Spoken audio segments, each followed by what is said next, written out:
Alrighty, good day and welcome. My name is Mr. JB and today we're going to be going through another PhotoPea tutorial. Today we're going to be going through how to pixelate something or how to kind of blur out somebody's face.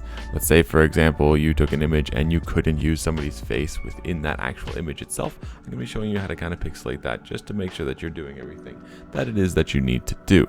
So to begin, I'm going to turn my image into a smart object, so I'm going to right click and convert to a smart object.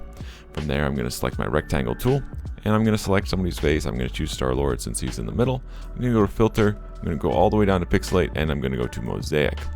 With that, I'm going to choose how much pixelization I want to end up having and just selecting OK. Now, if you wanted to see what it looked like before, that's why we convert this to a smart object to allow us to turn stuff on and off because we're just affecting small little portions of our image. And ultimately, that is all that we need to do. Depending on your image, you might have to do more or less, whatever, but really this is just the basic concept. With that, that is all that we are covering. That's all that we are going to go over for today. As always, thank you so much for watching. I hope you enjoyed and I hope that you learned something. Have a wonderful day, take care, and be safe.